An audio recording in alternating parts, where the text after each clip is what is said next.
Torah says, don't do something. And then the Torah says, if you do it, I want you to fix it up. Don't steal. But if you steal, I want you to return it. So there's no malkut, there's no lashes for stealing. Why not? Because the Torah says there's a different punishment. What's the punishment? Return it. That's the punishment. No malkut. If the Torah would not have told us to return it, the Torah would not have told us in assay, then what would we say? Then we'll say this lashes, malkut. Like general, a los assay, when there's a violation that has an action, lav sheyish bo maaseh, look in the law. We get lashes. The question in the Gemara is, when you have a los assay, but it was kadmu assay, a mitzvah came before the los assay. The mitzvah came before the los assay even came. But that mitzvah that came before the assay, before the los assay, also applies after the los assay. It applies before, it was written before the los assay, and was written after the los assay. So, not written after los assay. It was written before the los assay, so it was written independent of the violation. But it applies. Good morning, Jaime. Good morning. Morning. But it implies after the violation as well. So we're just giving a little introduction to today's Gemara. Good morning, Mr. Safdie. So we just turned the page at 15b 1. We just said that there is general rule of a violation that's followed by a correction. There's no lashes. The Torah tells us a positive commandment, a mitzvah asay, following a los asay. First, it says don't do something, and the Torah says if you violate this, I want you to do something to correct it. There's no malkut. There's no lashes. Why not? Because the punishment is the correction that the Torah says to do. Don't leave over the korban to the morning. That's the violation. And then the Torah says, if you leave it over to the morning, you burn it. So because the Torah tells us the correction, you burn it. Therefore, the Torah is telling you that's the only thing that happens to the person. There's no malkut if you leave it over. Let's say the korban that needed to be eaten by that night, there's no malkut if you left it over to the morning. Why? Because the Torah gave us a mitzvah following the violation, and that mitzvah that the Torah gave, that is the tikkun, that is the onesh, that is the punishment, and nothing else, no malkut. Clear? But the question that the Gemara had, which Rabbi Yochanan originally went on record, was when the Torah says don't do something, but the Torah gave a mitzvah asay, a positive commandment before the violation. Torah tells us, I want you to do this mitzvah. Like for instance, Torah says, if a person rapes a woman, a ma'anes, someone forces a woman, the Torah says you have a mitzvah to marry that woman. Then the Torah says, Lo yuchal ha'shalcha kol yamav. You're not allowed to divorce the woman. So when the Torah gave the mitzvah to marry this woman, it was given before the Torah gave us the prohibition, the violation of don't send her away, don't divorce her. The mitzvah to marry her came not as a result of the divorce, of the gerushin. It came before there was even any divorce. The Torah gave her mitzvah. Say it again? No, it said marry her. It gave her a mitzvah to marry her, a mitzvah to say to marry this woman before the Torah introduced the violation of don't send her away. Because the positive commandment that the Torah gave to marry her came before the violation, that seems to be a case that now, but it's also true that if he divorces this woman, meaning the Torah gave him a mitzvah to marry this woman, he marries this woman, then he divorces the woman, he still has a mitzvah to marry this woman based on the original positive commandment that was given even before the violation. So with this positive commandment that was given before the violation, since it also serves post the violation, that he would need to marry her, would that be called a correction? Is that the Torah only punishment, just marry her? Or because the Torah said to marry her before it even gave the violation of don't divorce her, So this mitzvah to marry her did not come to address the violation of divorcing her, because the mitzvah to marry her preceded the divorce. It preceded the divorce. It should be, maybe perhaps we will look at it that it does not, it will carry lashes because it wasn't given as a correction of the divorce. That is, Jaime, is that clear? Yes. How do we look at a mitzvah that say a positive commandment that preceded the violation but applies post the violation? Do we say that that positive commandment is considered a fix, or do we say no, it's not considered a fix because it wasn't given as a result of a violation? So Rabbi Yochanan originally stated, that if there was a positive commandment that came before a losase, before a violation, that positive commandment wasn't coming to correct the violation. So even though he needs to marry a post of violation, he gets malkut, he gets lashes, because that positive commandment wasn't coming to address the violation. That's what Rabbi Yochanan said. Then the Gemara challenged Rabbi Yochanan. He changed his mind because of the case of the Ma'anes. Because he saw this case of the rape case, and he says, you know what, I made a mistake. I made a ta'ot. Because he sees by the case of the rape case that there was a mitzvah before the violation of the don't divorce her. First says don't divorce her. Torah gave a mitzvah before the violation. And we say that if he did the violation, after he married her, he divorced her, if he's a Yisrael, a non-Kohen who has the ability to remarry her, he doesn't get lashes. So we see that a positive commandment that precedes a violation, since it can be post-violation, even though it was written before the violation, that would remove the lashes. And therefore, Rabbi Yochanan says, I got to change my mind on what I was thinking to begin with. And now I see that there's no difference whether a positive commandment follows a violation, it serves as the fix, and there's no need for lashes, or if a positive commandment, a mitzvah that say, came before the violation, and since it has application after the violation, there will not be lashes for such a thing. That's what Rabbi Yochanan's change of heart. However, the Gemara, the other rabbis in the Gemara, or Rabbah, he says no. Rabbi Yochanan's original thinking is correct. He doesn't need to change his mind. What he held originally is fine, is true. Now you're going to ask me a question, how do you address the case of the rapist case? There he's going to say we have a special mitzvah. The Torah actually writes 2 words by the case of the rapist case to actually address specifically the violation of divorcing her. Because the Torah says, don't send her away all the days, kol yamav, which means to say that if you send her away, you have to take her back. So therefore, the Torah is actually talking about directly if you send her away. So because the Torah is directly addressing the case that you sent her away, you divorced her, that you did the violation, the Torah is directly telling you the correction to take her back. Therefore, there is no lashes in that case, because the Torah was being specific and telling you what to do if you divorced her. The Torah was telling you, you take her back. And that's why this case is not comparable to other cases that might have a positive commandment that precedes the violation. Because if a positive commandment came before the violation, it's not coming as a fix, and there'll be lashes. Only the case of the rapist case, it's coming post the violation. There's words in the Torah that is telling us that if you divorced her, you have to go ahead and take her back. Now, Yes, Dr. Moshe.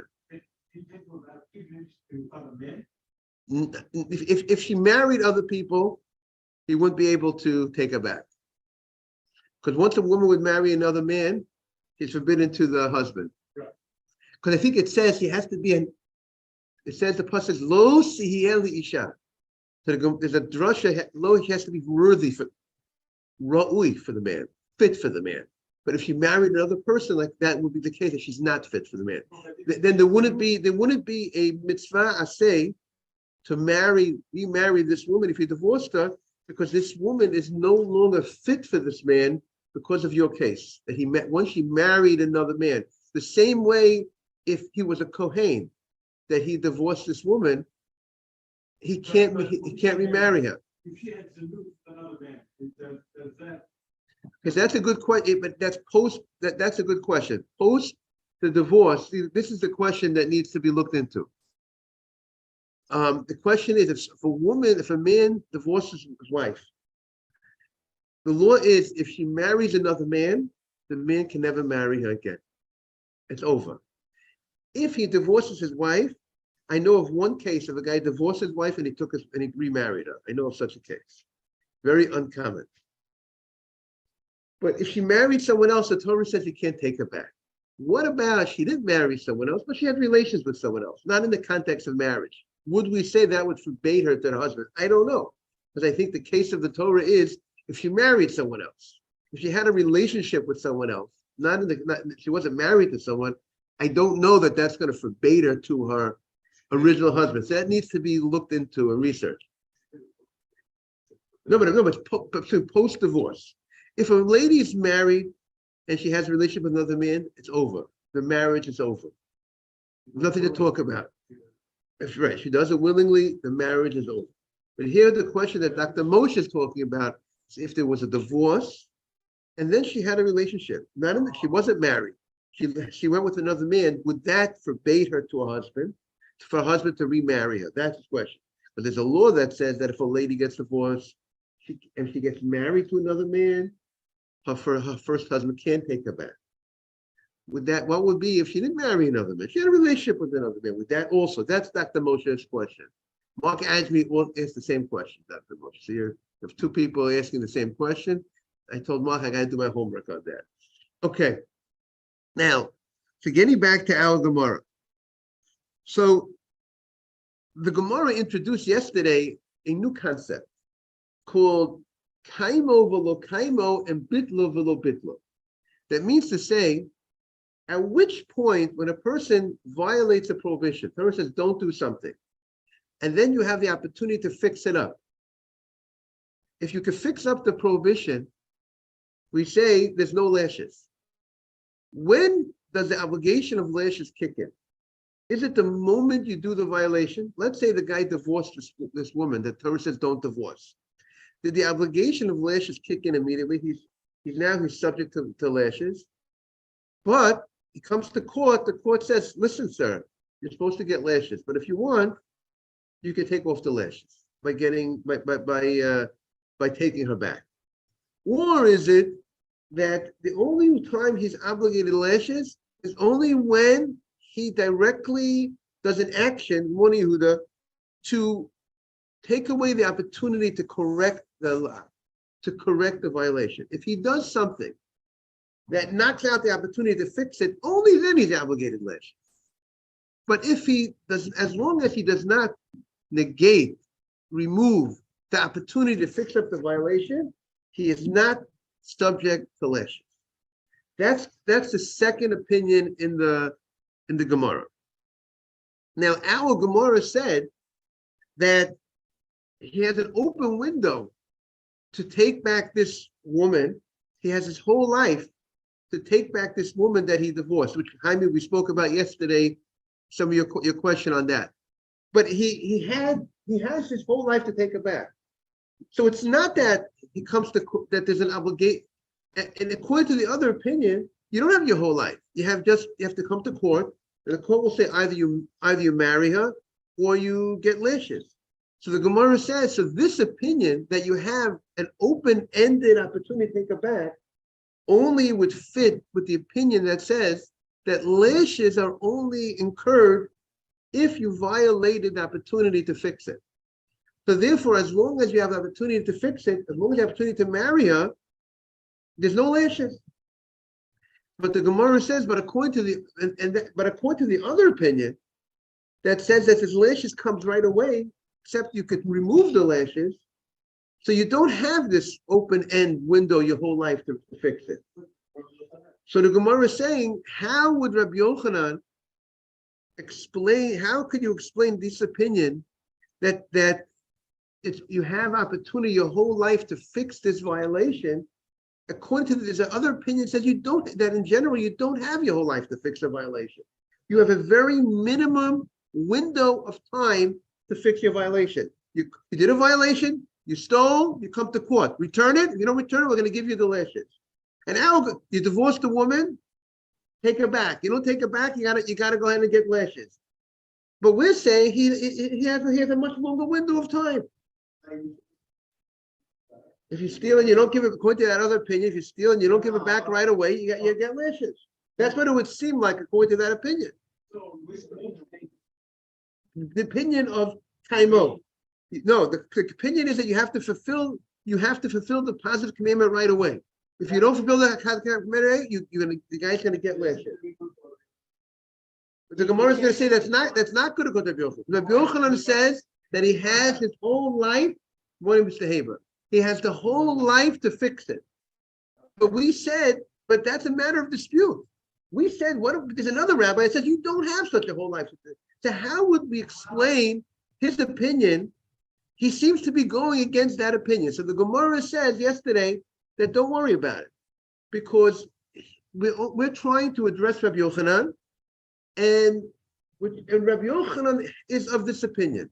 Rabbi Yochanan holds you have your whole life to fix up the violation, and therefore it makes sense why he says that there's no lashes. Why is there no lashes over here? Because you have your whole life to fix it up, and that is his opinion. So that's what we got up to yesterday. And the Gemara shows us we're on 15b. The Gemara says, and the Gemara is going to show us that Rabbi Yochanan is of this opinion. That Rabbi Yochanan is of this opinion that you have your whole life to fix it, and therefore it works out very good by the case of the rapist case. What do you say? Because we said that the only reason why there's no lashes here is because we have the extra word kol yamav that tells us that you have a right to fix it your whole life.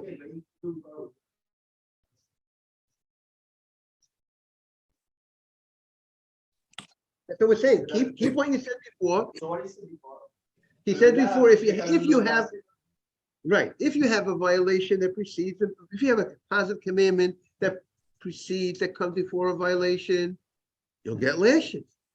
But the reason why there's no lashes here is because the Torah gave us a positive commandment following the violation directly, and it gave us a time period. The Torah gave us a mitzvah to have his whole life to fix his violation. And since the Torah gave him his whole life to fix the violation, there's no lashes. That's Rabbi, why what's the context of the source Kol Yamav? Where does it come from? Right, because when the Torah says if a guy rapes the woman, the Torah says he should marry her, and then it says he cannot send her away Kol Yamav. What pasuk is that? Where is that from? That pasuk, I'll tell you where that pasuk is. It says Lo Yuchal L'Shalcha Kol Yamav. It's probably in Devarim. Perik Chavbet in Devarim, chapter 20. What do you say with chapter? 22. Chapter 22, verse, I presume it's around verse 29, because it says, I would think it's the last pasuk in chapter 22. The last pasuk in chapter 22 says that if a man rapes a woman, he has a mitzvah to marry her, and he can't send her away all his life. Why do you have to say? Just say you can't send her away. Obviously, it means all his life. So the Gemara wants to say that the words Kol Yamav says that the divorce, if he sends her away, he needs to take her back. Kol Yamav, his whole life he has to take her back. He can't send her away for his whole life. Meaning the words Kol Yamav, he can't send her away his whole life, he has to take her back. The Torah is talking about if he sends her away, he needs to take her back. So therefore, yes. But they're deriving a leniency that he has all his life to correct it from a commandment, which is an obligation, Kol Yamav. In other words, they seem opposite each other. Right, yeah, so that's why it's called a fix. Because the Torah is telling us, giving us an obligation to take her back after the violation. So if the Torah tells us that he needs to take back this woman post the violation that he divorced her. So then it has a rule of a violation followed by a positive commandment. And a violation that's followed by a positive commandment doesn't not get lashes. Because why? Because the Torah is telling us this is the fix. The fix is to take her back.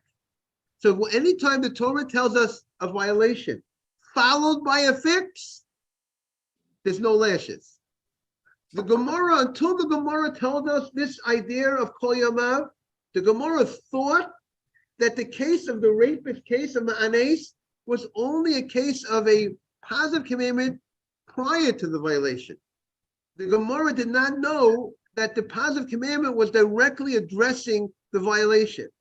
Only once the Gemara says there's two extra words here, Kol Yamav, did the Gemara say, you know what? The Torah is actually talking directly about the case if he divorced her.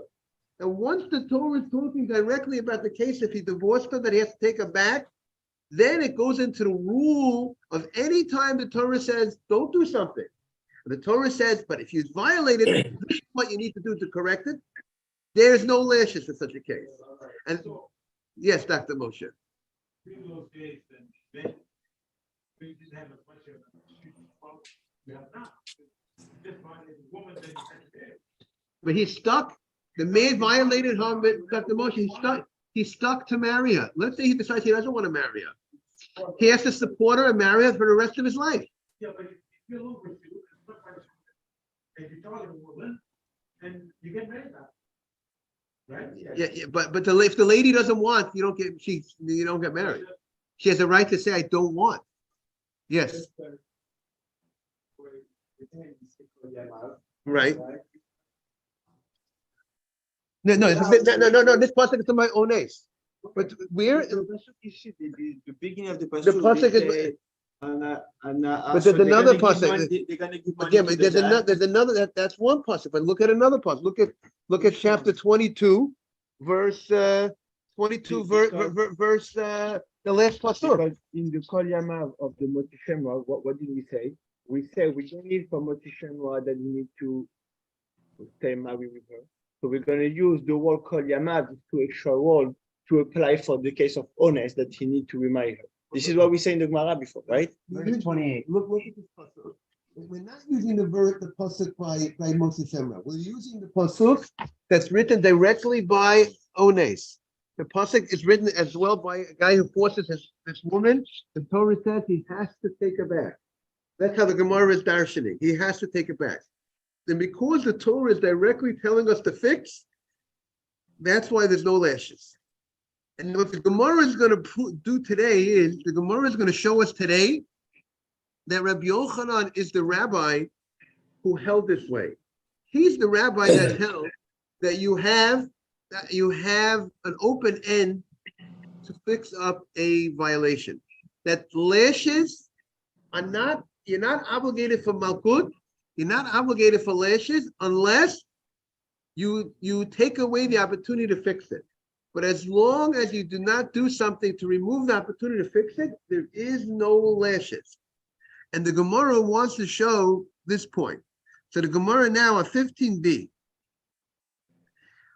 Midiu taima el Rabbi Yochanan, top of the page. We need to come on to give this answer that you have your whole life to fix it. And it's a positive commandment following an obligation. We needed that to explain Rabbi Yochanan's opinion, to defend Rabbi Yochanan's original opinion. So then the Gemara says, Rabbi Yochanan said to the Tana, when there was a rabbi that was saying over Brighto. There was a rabbi that said, there used to be rabbis that would say over earlier teachings. That's called a Breita. There was Breita is like early teachings that explain the Mishnah. There was a rabbi that was saying over a Breita, and Rabbi Yochanan told him that the right way to learn is you have an open end to correct it. It's not that you come to court right after the violation and the court says either fix it right now or you get lashes, but the lashes are obligated right now so you can remove the lashes. Rather, you have your whole life to correct. As long as the opportunity to fix it was not removed, you have your whole life to correct it. The Gemara says, the Tana Kamed Rabbi Yochanan. There was a Tana. There was a rabbi who was saying over a Braita. And what did he say? He said the following. And the Tana said something which didn't sound consistent. Rabbi Yochanan is going to tell him you have to correct the way you report this Braita. What happened? The rabbi said, "Kol mitzvah lo saseh, sheyesh ba kum aseh." Anytime that there's a mitzvah lo saseh means don't do it. Anytime the Torah says don't do something, but sheyesh ba, we're on 15b1. I'm sorry. Sheyesh ba kum aseh. But there's a violation which is followed by a kumaseh, a positive commandment. I want you to do something. Torah says, right, Mr. Haber, don't do it. And then the Torah says, what? If you did it, I'm telling you, I want you to this is what you need to do to correct it.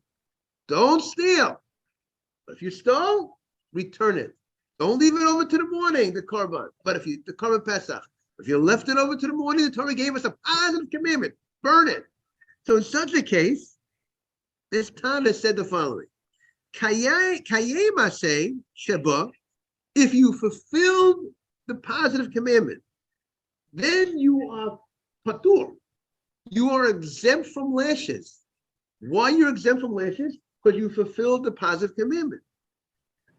Bitel Sheba, if you nullified the opportunity to fix up this positive commandment, if you did something to remove the opportunity to fix it, then chayav. Then you are obligated lashes. This is what the Tana said in front of Rabbi Yochanan. That if you fix it, if you kayem, if you do it right away, you get lashes. You don't get lashes. But if you do not fix it right away, if you nullify it, then you get lashes. Is that clear what the Tana says? If you kayem, if you fix it, no lashes. If you nullified it, then there will be lashes. Say it again.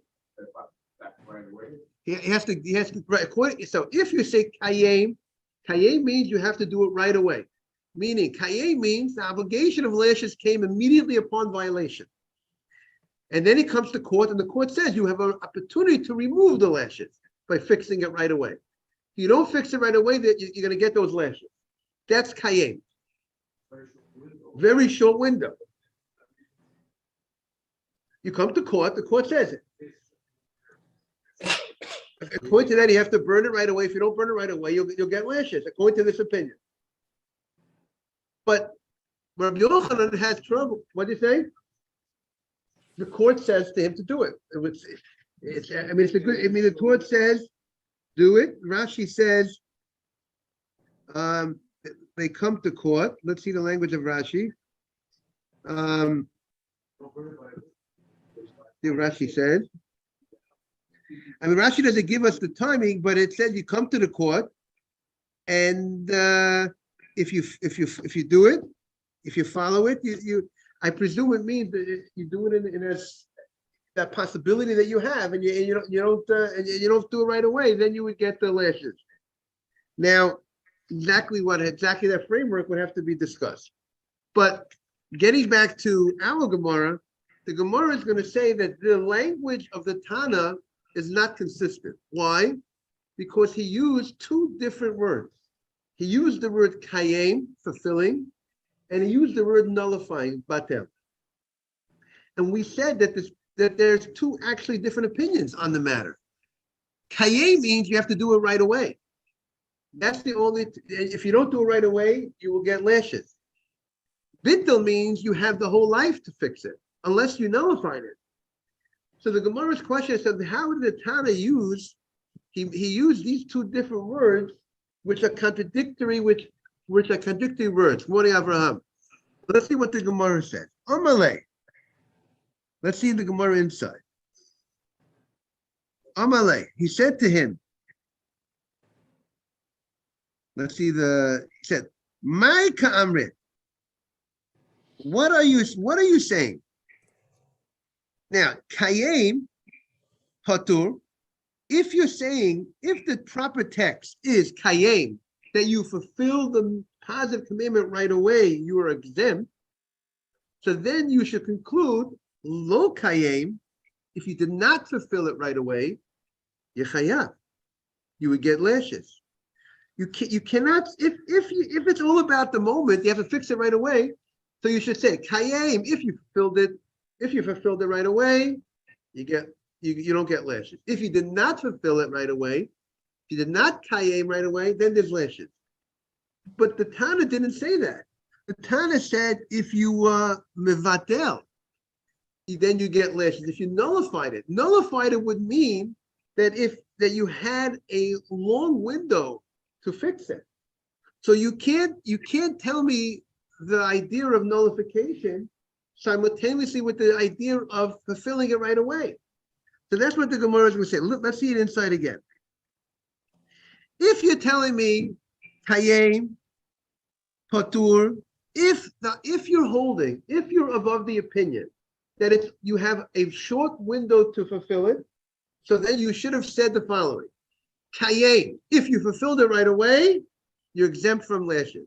Lo kayem, if you did not fulfill it right away, you don't get lashes.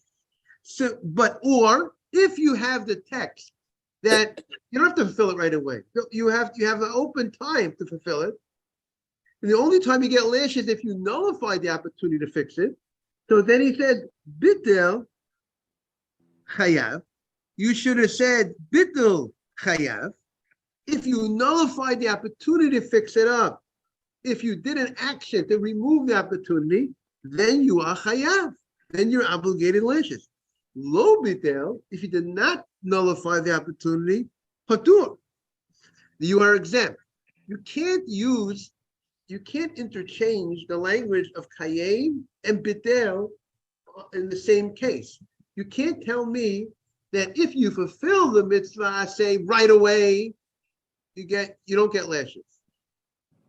But if you knock out the opportunity to fulfill the mitzvah, then you get lashes. Because if you say the words, if you knock out the opportunity to fix it, you get lashes, would indicate that you don't have to fix it right away. If I tell you, if you nullify the opportunity to fix it, you did an action that took away the possibility of fix it, that's when you get lashes. What would that imply? If you did not nullify the opportunity and you have still an opportunity to fix it, there won't be lashes. So how could you state in the first clause that you have to fix it right away? That is the apparent contradiction.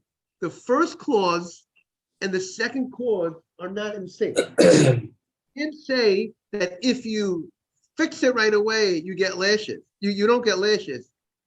But because if you say that, if you fix it right away, you don't get lashes, would imply if you don't fix it right away, that whatever that definition, right. They didn't define what's called right away. But if whatever that definition of right away is, if you tell me if you fulfilled it right away, if the first clause of the Braita is that if you fixed it right away, there's no lashes, that would indicate that if you did not fix it right away, then there would be lashes. So if that's the case, that's the inference. If you fixed it right away, no lashes. If you didn't fix it right away, there would be lashes. So how could you say that the only time there's lashes is only if you remove the opportunity to fix it? If you're telling me that you have to fix it right away, so even if you did not remove the opportunity to fix it, there should be lashes. So therefore, Rabbi Yochanan says to him, Hani, bitlo, velo bitlo. You have to be consistent. And you have to say, if you nullify the opportunity to fix up the mitzvah, then there's lashes. But if you did not remove the opportunity to fix up the mitzvah, as long as you have an opportunity to fix the mitzvah, there is no lashes. Now, the Gemara says, Reb Shimon ben Lakish, Omer, Reb Shimon ben Lakish is of the opinion, Kaimo velo kaimo. He understands that no, you have a very short window. You have to fulfill it right away. If you fulfill the positive commandment, which follows the violation, Torah says don't do something. Then the Torah tells you, but if you did this violation, you have to fix it. If you fix it right away, then there is no lashes. But if you don't fix it right away, then there will be lashes. The Rashi just says, when it comes to the court tells them either fulfill it or get lashes. Rashi didn't tell us how long of time. We'll probably have to do more looking into what that time will be. Obviously, if the guy is dilly-dallying, then he's going to get lashes. So, Rabbi, same case, two different opinions. Rabbi Yochanan and Rosh Lakish differ. Exactly. Rabbi Yochanan gives him till the end of days, and Lakish says right away you have to correct it.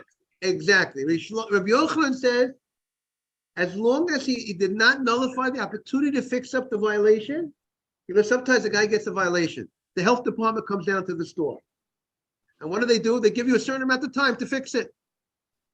They don't give you an open end. You have to fix it by a certain amount of time. So Rabbi Lakish says you have immediately, when you come to court, you have to fix it right away. Rabbi Yochanan says, as long as you can fix it, that's the fix. There's no punishment of lashes. Rabbi Yochanan said, lashes don't kick in, don't come to the table unless you did something to remove the opportunity to fix it. As long as you did not remove the opportunity to fix it, even though you violated the law, Torah says, don't do this. And you didn't listen. But as long as you didn't do an act to remove the opportunity, there's no lashes. There's no lashes that are obligated for this case. So Lakish ignores the Kol Yamav proof? So, right, Rish Lakish would say, he would say that there's no difference. Rish Lakish is of the opinion that there's no difference whether it is written, whether an assay comes before the lo saseh, or the assay, whether the fix comes before, or whether the fix comes afterwards. He says there is no lashes. So he doesn't need to come on to the Kol Yoma.